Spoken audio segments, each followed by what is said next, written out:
working on a regional name for a social online network for regional collaboration around topics of sustainability.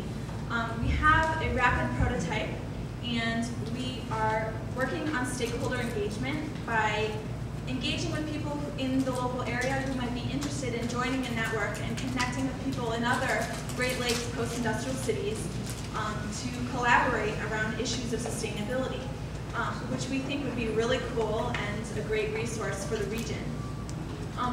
What we are going to do is we're going to finish working on the design, and then we're going to start building the network by actually traveling to different cities in the region and finding champions in each city that can help us create workshops and events to support the network. And we're going to tap into existing networks in each of these cities.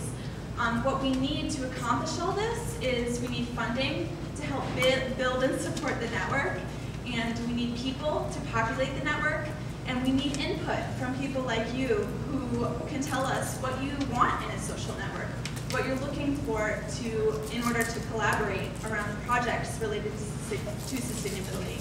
So that's it. Oh, and then there's an international group who isn't here today, but they're working on creating a conference, an annual conference to bring in international sister cities to Cleveland to talk about, similar issues that they're facing and how they're creating sustainable solutions to those issues. That's it. Thank you. Great. So that's the Strategic Partnerships and Learning Group, and Marianne and Leah. So if you have something for them, write it down. Sudhir, we skipped over you, so why don't you jump in here?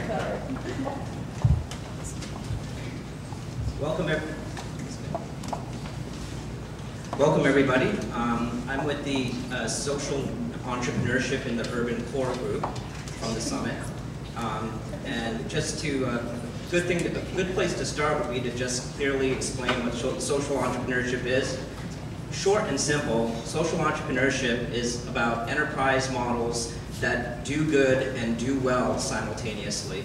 Those are two outcomes that do not need to be mutually exclusive. They can be integrated, and they can be done so in an effective way. So the two projects that I'm involved with part-time now, and I think that are becoming more full-time now, are in Glenville, where we're creating Green Jobs and Green Business Incubator, and at the Hitchcock Center for Women, where we're involving local foods models and stakeholder engagement models to drive workforce development for the underserved. So those are two specific examples of social entrepreneurship I'm personally engaged with. Our summit group, its focus is to try to drive microfinance and microenterprise. And for those of you who don't know what microenterprise is, it's fundamentally finding opportunities to deliver small grants to entrepreneurs who are in underserved places or underserved situations. So there are many global examples of microfinance. The Grameen Bank and other groups do a lot of this work. And what has been shown over and over again is that the payback of that micro grant that's given to an innovative entrepreneur, someone that is passionate and has a great idea but does not have traditional access to sources of capital from banks, maybe because of poor credit, maybe because of background issues, whatever that might be. There are a lot of disenfranchised and stigmatized individuals that are not getting the funding they need to start entrepreneurial ventures. So it's really important to address that. And our group recognized that, and our group is working to develop a model similar to the model used by the website Kiva, if you guys are familiar with that. And it's one of our ideas to research that model. And what our group has done more recently is to really take the time to study and research that model, to study and research a little bit of an asset map approach, and to look at organizations like the WECO Fund and some organizations that are doing some of that work, but maybe not so specifically meeting the needs that we need to meet. And that is for the needs of entrepreneurs that have great ideas and not traditional sources of capital. So we've met with the Fund for Our Economic Future at City Hall. They've provided some good resources and links. We've created an online mechanism to stay in touch with each other and to research and to share our best practices along these lines. We do need some help. We would love to have some web-savvy technology development experts that can help us think through the platform development for this model. You know, to take and aggregate micro investments and then to support meaningful social ventures and make those social ventures thrive so that the most underserved folks have new opportunities and there are alternatives to crime and better, you know, quality of life for all stakeholders in our region. Thanks. So that is. Good afternoon, everyone. I'm Carrie Sitbay. I'm with the Sustainable Businesses and Business Incubators Group. And we have one concept moving forward, and that is called the Global Sustainability Cooperative. And that is a mixed-use facility that will include green businesses, technology, and education, etc. And our group got off to a bit of a rough start, lost momentum. We lost some members. So recently we did recruit one new member. And going forward now, we believe that we have a group of people that believe in this concept and want to go forward with it. However, we're still in our design mode, sharing thoughts and working on becoming a close-knit team. So at this point, again, we're developing our concept into one shared vision. We want to begin meeting regularly and conducting team-building activities so that we know what each of our strengths are. What we need at this point, since we're still in our design phase, at this point we just need to create our roadmap for the project. And we need guidance and technical advice from the city as well as any experts here today and anyone that you know who may share an enthusiasm for a project of this type.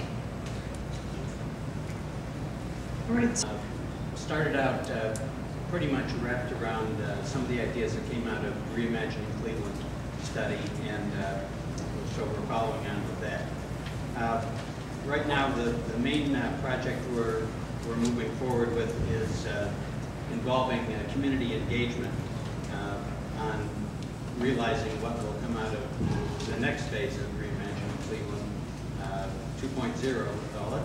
And we want to engage a larger cross-section of the community and the public, especially those people who are affected by vacant land in their neighborhoods or changes in vacant land. On the longer term, we want to provide support for the city as it plans for developing vacant land based on Study 2.0. And since most of that vacant land the city will have the decision about, we don't see ourselves as decision makers in how to use vacant land, only how we might be able to help the users do a better job and make the best use of it.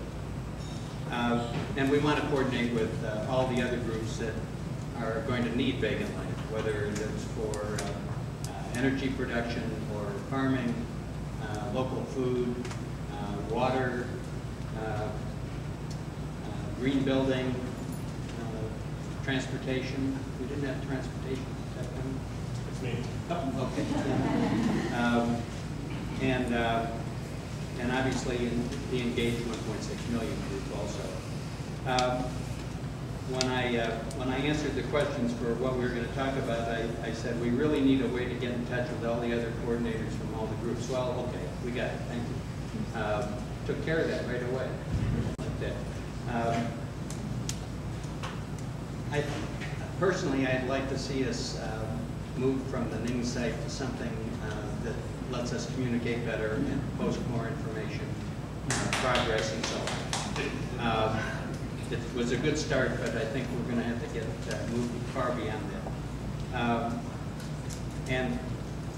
From our standpoint, with working with other groups, it would be good if we were getting regular reports on what all the groups are doing, and I think that'll come once we all start producing something. And that's about it. I'll relinquish the rest. Thank you. This is Gene, and he's with the Vacant Land Group.